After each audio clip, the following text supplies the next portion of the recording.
ఏమీ తెలియని కిరాతుడు ఒకడు వచ్చి, పంతులు గారు మీరు ఎందుకు కూర్చున్నారు ఇక్కడ అన్నాడు.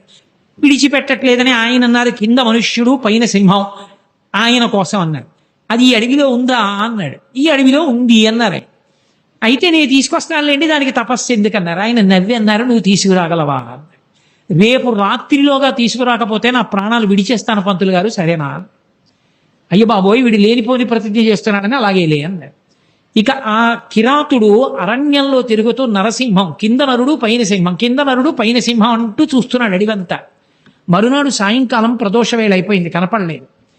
అక్కడ బ్రాహ్మణుడికి మాట ఇచ్చాను, తీసుకెళ్ళలేకపోయానని చెప్పి చెట్టు తీగలు తెచ్చి ఉరితాడు పోసుకుందామని చెట్టు కొమ్మకి ఉరి పోసుకుంటున్నాడు. నరసింహస్వామి వారు ఆవిర్భవించి వచ్చి దర్శనమిచ్చారు. ఓసి దిక్కుమాలిన మృగమా, ఇంతసేపటి నుంచి వెతుకుతున్నానా, బ్రాహ్మణుడికి చూపిస్తానని ఎక్కడ దాక్కున్నావే అని చేతిలో ఉన్న తీగలు తీసి నరసింహస్వామిని కట్టి ఈడ్చుకొచ్చాడు. ఈడ్చుకొచ్చి పద్మపాదాచార్యుల వారి దగ్గర నిల్చోబెట్టాడు. ఆయనకేం కనపడలేదు. ఏమిటి నరసింహస్వామి వచ్చారంటావేమిటన్నారు. రాకపోవడం ఏమిటి, నిన్నటి నుంచి వెతుకుతున్నాను నిద్రాహారం లేకుండా, ఇగో ఇప్పుడు దొరికింది, సాయంకాలం చచ్చిపోదామంటే అన్నారు. ఈయనకి కనపడదు, ఆయనేమో ఇదిగో అంటారు. అప్పుడు ఆయన కనపడలేదు.